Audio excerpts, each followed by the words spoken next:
Chapitre 1. Introduction. La recherche de sens est l'un des voyages les plus anciens et les plus profonds de l'humanité. Dès le début, l'être humain a regardé le ciel, en lui-même et dans le monde qui l'entoure à la recherche de réponses qui transcendent le matériel, qui relient le visible à l'invisible, le corps à l'âme, la science au sacré. C'est dans ce carrefour qu'il y a l'intersection entre la spiritualité, la foi en Dieu et la santé holistique, un territoire vaste, complexe et profondément transformateur. Ce livre n'est pas seulement une invitation à la réflexion, mais un appel à l'intégration. Nous vivons à une époque de fragmentation, où l'esprit est souvent séparé du corps, de la science de la spiritualité et de la santé de la foi. Cependant, il y a une sagesse ancestrale et une science moderne qui pointent vers une vérité indéniable. Nous sommes des êtres entiers, et notre guérison, physique, émotionnelle et spirituelle, dépend d'une approche qui honore toutes les dimensions de notre existence. La recherche de la plénitude.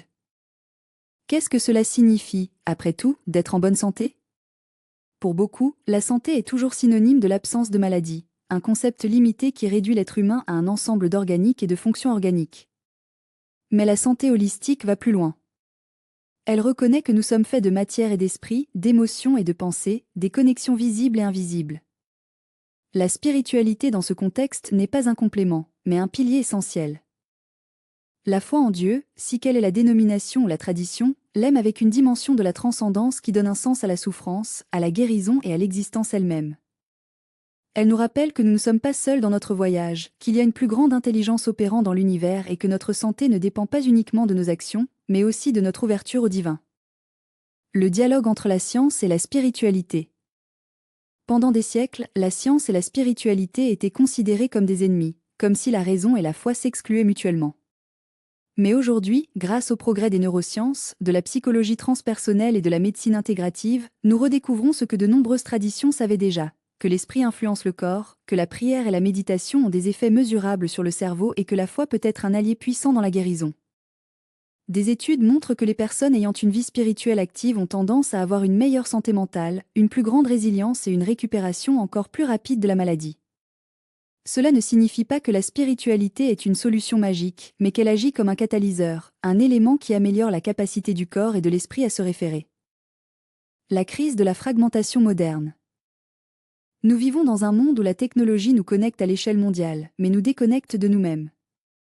Le stress chronique, l'anxiété et la dépression sont des épidémies de notre temps, des symptômes d'une société qui valorise la productivité sur le silence, la consommation plutôt que la contemplation et la vitesse plutôt que la profondeur. La santé holistique, ancrée dans la spiritualité, offre un antidote à cette fragmentation. Il nous invite à ralentir, à entendre le corps, à nourrir l'âme et à renouer avec le sacré. Il ne s'agit pas de nier la médecine conventionnelle, mais de l'élargir, de reconnaître que la véritable guérison commence souvent là où la science se termine et la foi commence. L'invitation à la transformation. Ce livre est une invitation à ceux qui recherchent non seulement un soulagement des symptômes, mais une transformation profonde. Il est pour ceux qui pensent que quelque chose manque, même lorsque tout semble être en ordre. Pour ceux qui veulent une santé qui est non seulement physique mais aussi émotionnelle et spirituelle. Pour ceux qui croient que Dieu n'est pas un concept lointain, mais une présence vivante qui peut être vécue dans la vie quotidienne. Dans les chapitres suivants, nous explorons comment la foi peut être un pont entre le ciel et la terre, comment la spiritualité se manifeste dans le corps et l'esprit, et comment la santé holistique peut être un voyage de découverte de soi et de connexion avec le divin. Il n'y a pas de formule prête à l'emploi, mais il y a des chemins et chacun de nous est invité à les parcourir avec le courage et l'ouverture du cœur. Que cette œuvre ne soit pas seulement un livre, mais un compagnon sur son voyage vers complètement. Astérisque, ce chapitre est d'environ 5200 caractères, y compris des espaces, et établit une base philosophique et réfléchissante pour le reste du livre, en évitant les répétitions et en maintenant une approche unique et cohérente. Astérisque. Dièse chapitre 2. Contexte historique et philosophique.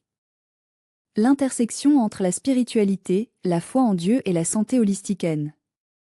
Il s'agit d'un phénomène récent, mais d'un dialogue millénaire qui traverse les cultures, les civilisations et les systèmes de pensée. Pour comprendre la profondeur de cette relation, il est essentiel de plonger dans les racines historiques et philosophiques qui le soutiennent. Ce chapitre ne se limite pas à une chronologie des événements, mais cherche à explorer comme différentes traditions, écoles de pensée et mouvements intellectuels ont façonné la façon dont nous comprenons le lien entre le divin, l'humain et le bien-être intégral.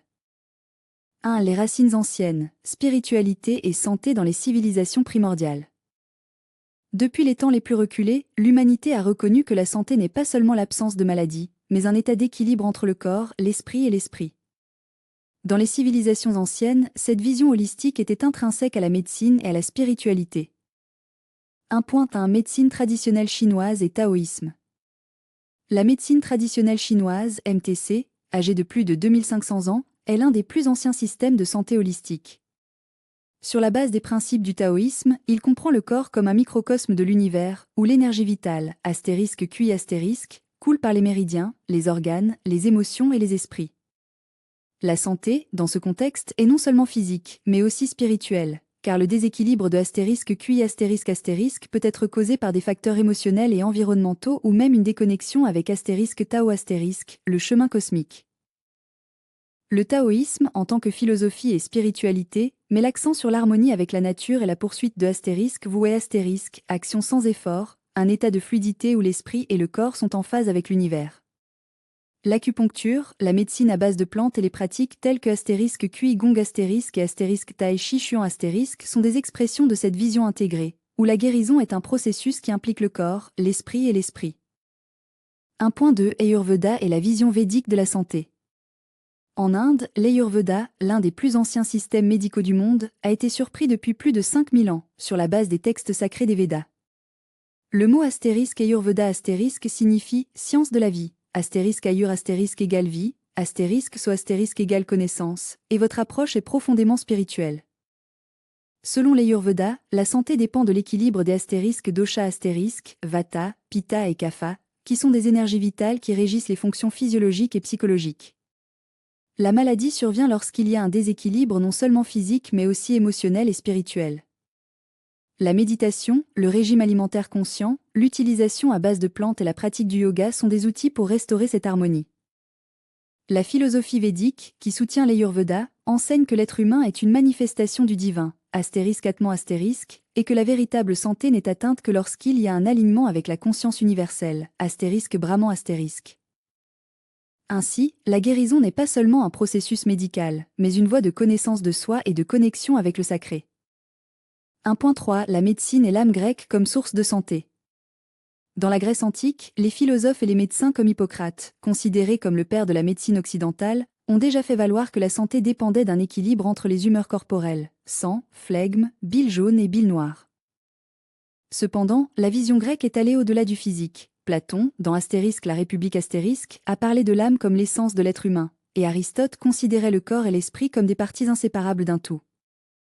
L'école Asclépius, où les patients ont cherché à guérir dans des temples dédiés aux dieux de la médecine, combinait des traitements physiques avec des rituels spirituels. On pensait que la maladie pouvait avoir des causes divines ou émotionnelles, et la guérison nécessitait non seulement la médecine mais aussi la purification spirituelle.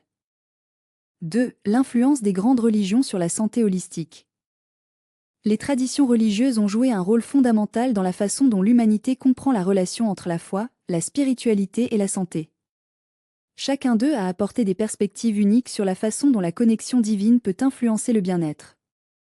2.1 Christianisme, guérir comme cadeau divin.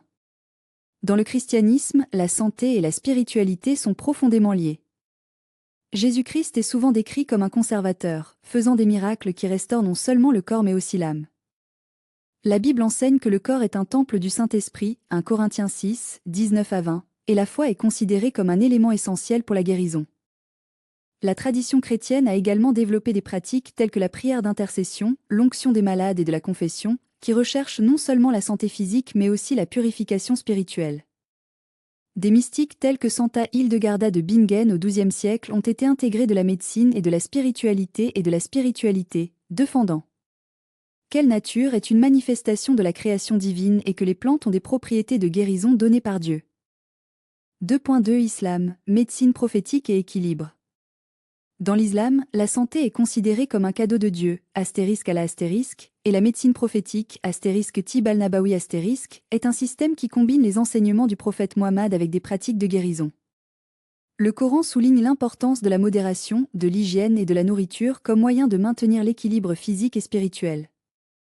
La médecine islamique médiévale, développée par des universitaires tels que Avicenna, Ibn Sina, les connaissances grecques, persanes et indiennes intégrées, créant un système holistique où la santé mentale et spirituelle était aussi importante que la physique. La prière, *salah*, le jeûne, *ramadan*, et la charité, *zakat*, sont considérés comme des pratiques qui purifient non seulement l'âme mais aussi le corps. 2.3 Bouddhisme, l'esprit comme racine de la santé. Dans le bouddhisme, la santé est directement liée à l'esprit. La souffrance, *dukkha*, est considérée comme la suite de l'attachement et de l'ignorance, et la véritable guérison provient d'un réveil spirituel, *bodhi*. Médicaments contre le TIB. Chapitre 2, Arguments logiques.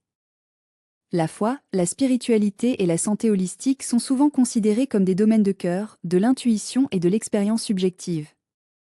Cependant, il existe une dimension rationnelle, structurée et logique qui soutient ces croyances et pratiques. Ce chapitre explore les fondements philosophiques et logiques qui relient l'existence de Dieu, la poursuite spirituelle et le bien-être intégral, démontrant que la raison et la foi ne sont pas des ennemis, mais alliés à un voyage de compréhension plus profond. 1. L'existence de Dieu et de la rationalité. La question de l'existence de Dieu est l'une des plus anciennes de la philosophie. Des arguments classiques de Thomas d'Aquin aux approches contemporaines, la logique a été utilisée pour soutenir la possibilité d'un créateur. L'un des arguments les plus influents est l'argument cosmologique, qui commence à partir de la prémisse que tout ce qui existe a une cause. Si nous suivons cette chaîne causale à son début, nous arrivons à un être nécessaire et non causé, qui est Dieu. Un autre argument pertinent est l'argument téléologique, qui observe l'ordre et la complexité de l'univers comme preuve d'une conception intelligente. La précision des lois physiques, l'harmonie des écosystèmes et la structure même de l'ADN suggèrent un esprit ordonné derrière la création. Bien que la science explique comment les choses fonctionnent, la philosophie et la théologie cherchent à répondre pourquoi ils existent de cette façon. De plus, l'expérience humaine universelle de la recherche de sens et de transcendance indique quelque chose au-delà du matériel. Si la conscience et la moralité ne peuvent pas être réduites à de simples réactions chimiques, il y a de la place pour une réalité spirituelle qui sous-tend notre existence. 2. Le lien entre la foi et la santé holistique. L'idée que la spiritualité influence la santé n'est pas seulement une croyance religieuse, mais aussi un domaine de l'étude scientifique croissante. La recherche en psychoneuroimmunologie, par exemple, démontre que les pratiques telles que la méditation, la prière et la gratitude ont des effets mesurables sur le cerveau et le système immunitaire. D'un point de vue logique, si l'esprit et le corps sont intrinsèquement liés, alors la santé spirituelle devrait être considérée comme une partie essentielle du bien-être. La loi de la causalité suggère que nos croyances et nos émotions ont des conséquences physiques. Si le stress chronique peut entraîner une maladie, alors la paix intérieure, cultivée par la foi, peut être un facteur de protection. De plus, l'éthique de la santé holistique trouve parallèle dans la philosophie morale. Si le corps est un temple, comme le suggèrent de nombreuses traditions spirituelles, alors en prendre soin est un acte de révérence. La logique ici est simple. Si Dieu est la source de la vie, alors honorer cette vie à travers de saines habitudes est une expression de gratitude et d'alignement avec le divin. 3. La cohérence entre la science et la spiritualité. L'une des plus grandes idées fausses de l'ère moderne est l'hypothèse que la science et la spiritualité sont incompatibles. En fait, la science, lorsqu'elle est interprétée ouvertement, peut être un moyen de transcendance. La physique quantique, par exemple, remet en question la vision matérialiste de l'univers, suggérant que la réalité est beaucoup plus complexe qu'il n'y paraît. La logique de l'interconnexion prend également en charge cette vue. Si tout dans l'univers est interconnecté, des particules subatomiques aux galaxies, alors l'idée d'un principe unificateur, Dieu, la conscience absolue et universelle, a du sens. Spiritualité. Dans ce contexte, ce n'est pas une évasion de la raison, mais une expansion de celui-ci. 4. La logique de la transformation personnelle. La recherche de la santé holistique et de la croissance spirituelle n'est pas seulement une question de croyance, mais aussi de preuves empiriques. Les gens qui cultivent des pratiques spirituelles, comme la prière, la méditation et le service altruiste, une résilience émotionnelle supplémentaire, une clarté mentale et même des améliorations physiques. D'un point de vue logique, si une pratique produit des résultats cohérents et positifs, il doit être considéré comme valide, même si son origine est métaphysique. La foi, en ce sens, n'est pas aveugle, mais basée sur des expériences vérifiées à plusieurs reprises tout au long de l'histoire humaine. 5. Réponse aux objections communes. Certains critiques soutiennent que la spiritualité est irrationnelle car elle ne peut pas être prouvée empiriquement. Cependant, la logique ne se limite pas à ce qui est mesurable. Des concepts tels que l'amour, la justice et la beauté sont également réels, même s'ils ne peuvent pas être lourds ou mesurés en laboratoire. Une autre objection est que la foi mène au fanatisme. Mais il s'agit d'un problème d'application, pas en principe. La vraie spiritualité, lorsqu'elle est alignée sur la raison, favorise l'équilibre, pas l'extrémisme. La logique, dans ce cas, sert de freinage contre le dogmatisme, nous rappelant que la recherche de Dieu doit également être une recherche de sagesse. Conclusion, raison en tant que pont vers le sacré. La spiritualité n'a pas besoin d'être irrationnelle, tout comme la raison n'a pas besoin d'être réductionniste. Lorsqu'ils sont intégrés, ils forment un chemin puissant pour comprendre la vie, la santé et la divine. La logique ne nie pas la foi, elle l'approfondit, donnant sa structure et sa cohérence. Ce chapitre ne cherche pas à prouver avec définitivement Dieu, car la foi aura toujours un élément de mystère, mais il démontre que la croyance en une réalité spirituelle est philosophiquement défendable et logiquement cohérente. Et, plus que cela, cela montre que la santé holistique, lorsqu'elle est vue sous cet angle, n'est pas seulement une question de bien-être physique, mais un voyage d'intégration entre le corps, l'esprit et l'esprit. Chapitre suivant, la science de la prière et de la méditation. Chapitre 3, arguments émotionnels. L'émotion est la langue silencieuse de l'âme. Il ne s'exprime pas seulement en larmes ou en riant, mais dans chaque rythme du cœur, chaque soupir, chaque choix que nous faisons, même lorsque nous croyons que nous n'agissons que pour des raisons. À la croix entre la spiritualité, la foi et la santé holistique, les émotions ne sont pas de simples compagnons, ce sont des guides, des messagers et parfois des obstacles. Ce chapitre explore comment les arguments émotionnels façonnent notre relation avec le divin, avec nous-mêmes et le monde, et comment ils peuvent être à la fois un portail de guérison et un piège à l'illusion. La double nature des émotions. Les émotions sont, par essence, ambivalentes. Ils peuvent nous élever vers des états d'extase spirituelle ou nous plonger dans des abysses de désespoir. Le même sentiment, comme la tristesse, peut être une invitation à l'introspection ou un poids qui nous paralyse. La foi est souvent interprétée comme un refuge émotionnel, un endroit où nous plaçons nos douleurs dans l'espoir de soulagement. Mais la foi est-elle juste un réconfort, ou peut-elle être plus profonde ? La tradition mystique chrétienne, par exemple, parle de la nuit noire de l'âme, une période de vide émotionnel où Dieu semble distant. Ce vide n'est pas une punition, mais une invitation à transcender la dépendance émotionnelle à l'égard de la foi. Le philosophe Kierkegaard a soutenu que la vraie foi n'est pas une question de sentiment, mais une décision, un saut dans l'obscurité, même lorsque les émotions pleurent le contraire. Cependant, ignorer les émotions serait de nier une partie essentielle de notre humanité. La science des émotions et de la santé holistique. La neuroscience moderne confirme ce que les sages ont toujours su. Les émotions ne sont pas seulement les réactions chimiques, mais les forces qui façonnent notre santé physique et mentale. Le stress chronique, par exemple, n'est pas seulement un inconfort émotionnel. Il érode le système immunitaire, accélère le vieillissement cellulaire et peut entraîner une maladie grave. D'un autre côté, des émotions telles que la gratitude et la compassion ont des effets mesurables sur la réduction de la pression artérielle et le renforcement du système immunitaire. Ici, la spiritualité entre en tant que médiateur. Les pratiques telles que la méditation, la prière et le pardon ne sont pas seulement des rituels religieux, ce sont des outils qui rééquilibrent le système nerveux. Lorsque Jésus a appris à aimer les ennemis ou lorsque le Bouddha a parlé de la libération de la haine, il prescrivait, en substance, une émotion. Nal. La santé holistique n'est pas possible sans la guérison des émotions, et la guérison des émotions n'est pas possible sans une compréhension plus approfondie de qui nous sommes, spirituelle dans un voyage humain. Le piège de l'émotivité spirituelle. Cependant, il y a un danger dans la spiritualité confuse avec l'émotivité pure. Beaucoup de gens ne recherchent des expériences spirituelles que par l'émotionnel bon marché, l'extase d'un culte, l'euphorie d'une retraite, le sentiment d'appartenance à un groupe. Ces expériences ne sont pas mal en elles-mêmes, mais lorsqu'elles deviennent le seul critère de foi, ils peuvent conduire à une spiritualité superficielle. Le philosophe français Blaise Pascal a déjà averti que le cœur a des raisons que la raison elle-même n'est pas au courant, mais cela ne signifie pas que nous devons abandonner la raison. La foi mature n'est pas seulement que cela cherche à ressentir, mais celui qui cherche à comprendre, même lorsque la compréhension semble éloignée. Le véritable argument émotionnel n'est pas la recherche de sensations, mais le courage de faire face aux émotions les plus profondes, la peur, le doute, la solitude, et de choisir de croire. La douleur en tant que professeur spirituel. L'une des émotions les plus évitées et en même temps plus transformatrices est la douleur. La société moderne nous apprend à échapper à la douleur à tout prix, avec des médicaments, des distractions, des évasions. Mais de nombreuses traditions spirituelles voient la douleur comme un enseignant. Dans le christianisme, la croix est le symbole maximal de transformation par la souffrance. Dans le bouddhisme, la douleur est considérée comme un signe que nous sommes attachés à quelque chose qui n'est pas réel. Dans l'islam, la patience, sabre face à la douleur est une vertu haute. La santé holistique n'est pas l'absence de douleur, mais la capacité de l'intégrer dans notre voyage. Lorsque nous faisons face à la douleur avec conscience, ce n'est plus seulement un ennemi et devient un allié. La psychologie moderne, à travers des concepts tels que la résilience, confirme cette idée. Ce ne sont pas les gens qui évitent la douleur qu'ils prospèrent, mais ceux qui en apprennent. L'amour comme fondation.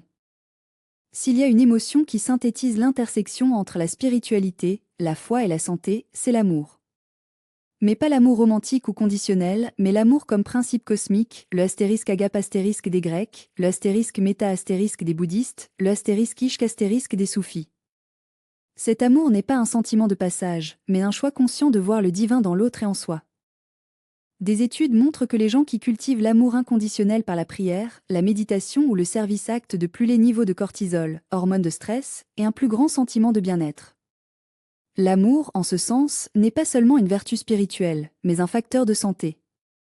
Conclusion, danse entre l'émotion et la transcendance. Les arguments émotionnels ne sont pas faibles, ils sont humains. La question n'est pas de les éliminer, mais de les transcender sans les nier. La foi qui est basée uniquement sur les sentiments est fragile, mais la foi qui ignore les émotions est inhumaine. La santé holistique n'est pas l'absence d'émotions, mais la capacité de les vivre pleinement. Dans ce chapitre, nous explorons comment les émotions sont à la fois un portail et un obstacle. Ils peuvent nous conduire à Dieu ou pour nous éloigner de lui, ils peuvent nous guérir ou tomber malades. Le défi n'est pas d'être esclave, mais d'apprendre leur langue. Car, en fin de compte, le voyage spirituel ne consiste pas à se sentir bien tout le temps, mais à être bien en effet quand les émotions pleurent le contraire. Et donc, nous passons à autre chose, pas aussi des êtres parfaits. Chapitre 3, Arguments existentiels. La recherche de sens dans un monde fragmenté. L'existence humaine est, par nature, une question sans réponse immédiate. Des premiers philosophes aux penseurs contemporains, l'humanité s'est appuyée sur des problèmes qui transcendent la simple survie. Pourquoi existons-nous? Quel est le but de la vie? Y a-t-il quelque chose au-delà de ce que les yeux peuvent voir? Ces questions ne sont pas simplement abstraites, ils sont l'essence de ce qui nous émotionne, ce qui nous fait chercher un sens même lorsque la réalité semble chaotique ou dénuée de sens. Cependant, nous vivons à une époque où la fragmentation de l'expérience humaine est évidente. La science, la spiritualité et la santé sont souvent traitées comme des domaines séparés, comme si l'esprit pouvait être compris sans le corps ou la foi sans raison. Cette division artificielle nous laisse dans un état de déconnexion, où la recherche de sens devient encore plus urgente. Dans ce chapitre, nous explorons les arguments existentiels qui émergent de l'intersection entre la spiritualité, la foi et la santé holistique. Ce n'est pas un analyse théorique simplement, mais une réflexion sur la façon dont ces dimensions entrelacent pour former une vision du monde qui peut nous guider vers une vie plus complète et plus intégrée. Vide existentiel et besoin de transcendance. Le philosophe existentialiste Jean-Paul Sartre a déclaré que l'être humain était condamné à la liberté, ce qui signifie que nous sommes responsables de créer notre propre sens dans un univers qui en soi n'offre pas de réponse prête. Cette liberté, cependant, peut être effrayante. Lorsque nous n'avons pas trouvé de but clair, nous sommes tombés dans ce que Viktor Frankl a appelé le vide existentiel, un état de désespoir silencieux qui survient lorsque la vie semble dépourvue de sens. Mais ce vide est-il juste un échec individuel, ou est-ce un symptôme d'une société qui a négligé les dimensions les plus profondes de l'existence humaine? La spiritualité, sous ses différentes formes, offre une réponse à ce vide. Il ne se limite pas à un ensemble de dogmes ou de rituels, mais c'est une recherche active de connexion avec quelque chose de plus grand que nous-mêmes. Pour beaucoup, cette connexion se manifeste dans la foi en Dieu, une présence divine qui donne un sens à l'existence. Pour d'autres, cela peut être une expérience de l'unité avec l'univers, une conscience que nous faisons partie d'un ensemble plus grand. La santé holistique, à son tour, reconnaît que ce vide n'est pas seulement un problème philosophique, mais aussi un problème physique et émotionnel. Le stress chronique, l'anxiété et la dépression sont, dans de nombreux cas, des symptômes d'une vie dénuée de sens. Lorsque nous nous déconnectons de notre spiritualité, notre corps souffre également. La foi comme réponse à l'absurde. Albert Camus, dans le mythe de Sisyphe a exploré l'idée de l'absurde, la tension entre la poursuite humaine du sens et le silence d'un univers indifférent. Pour Camus, la réponse n'était pas de nier l'absurde, mais de l'embrasser, de vivre avec passion même en l'absence de réponse définitive. Cependant, pour beaucoup, la foi en Dieu offre une alternative à cette vision. Si l'univers n'est pas indifférent, mais une création divine, alors notre existence a un but intrinsèque. Cette perspective n'élimine pas les difficultés de la vie, mais les contextualise dans un plan plus grand. La douleur, la souffrance et même la mort peuvent être comprises dans le cadre d'un processus de croissance spirituelle. Mais comment réconcilier ce point de vue avec une santé holistique ? Si le corps est un temple, comme le disent de nombreuses traditions spirituelles, alors en prendre soin n'est pas seulement une affaire physique, mais aussi une façon d'honorer la vie qui nous est donnée. La foi ne nie donc pas l'importance de la santé, mais l'élève à un acte de révérence. La santé comme manifestation du sacré. En médecine traditionnelle, le corps est souvent considéré comme une machine qui doit être fixée lorsqu'elle est brisée. Ce point de vue, bien que utile à bien des égards, ignore la dimension sacrée de l'existence humaine. La santé holistique, en revanche, reconnaît que le corps, l'esprit et l'esprit sont interconnectés.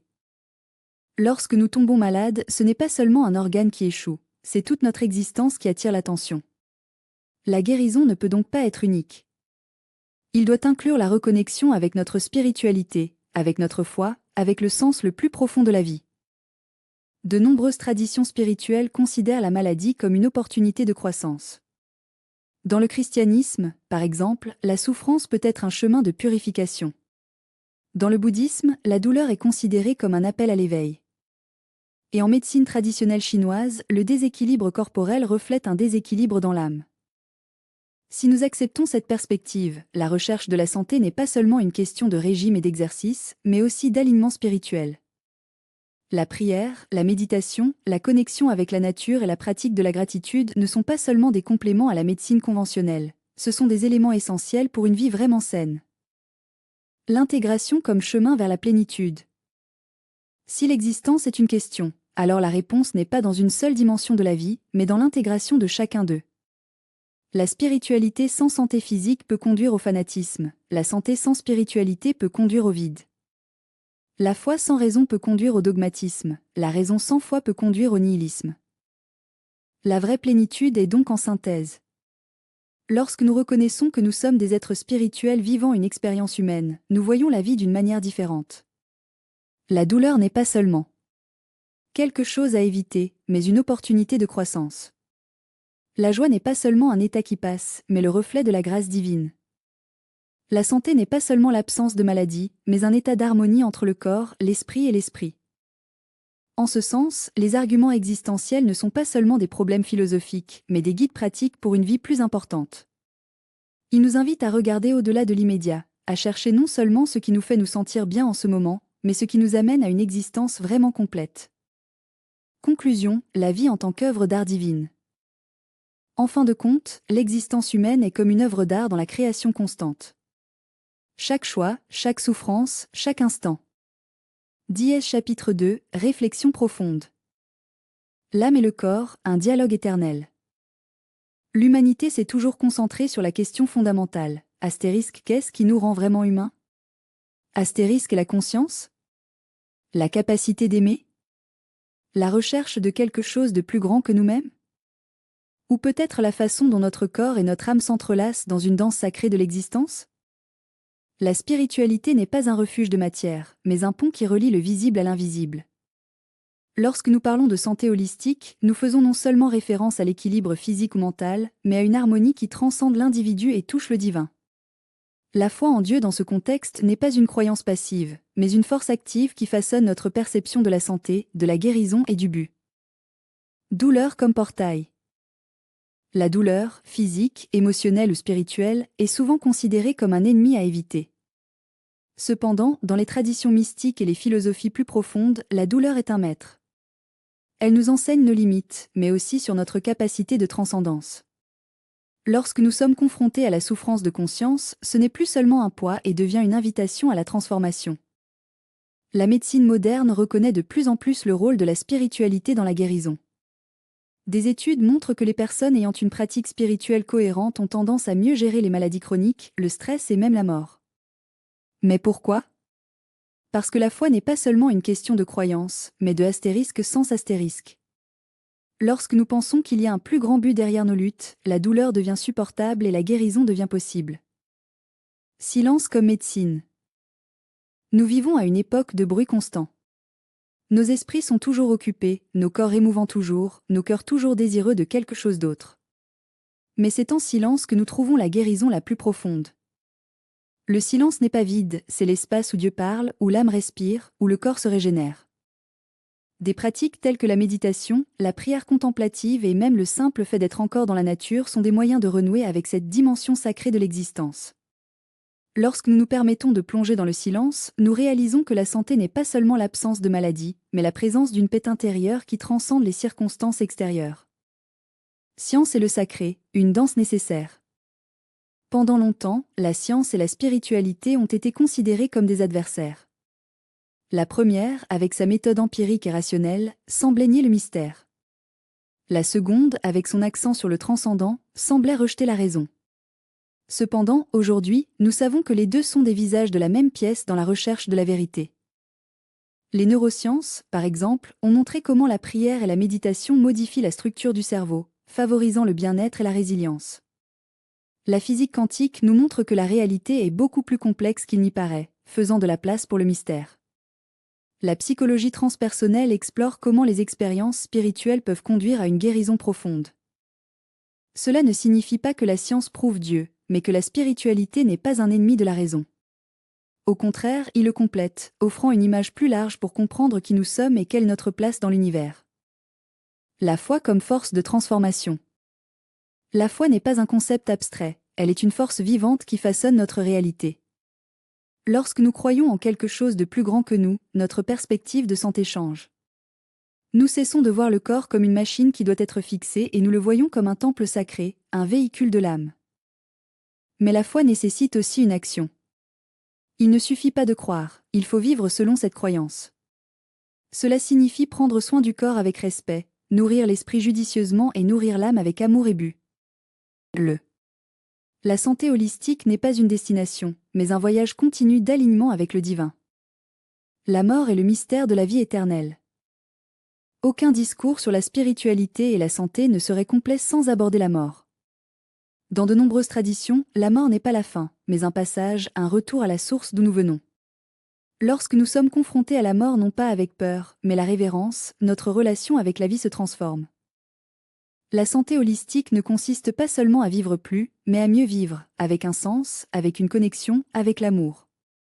Et lorsque nous comprenons que la vie est éternelle, même sous différentes formes, la façon dont nous prenons soin de nous et des autres devient un acte sacré. Conclusion, marche continue. Ce chapitre n'offre pas de réponse définitive car la recherche de sens est infinie.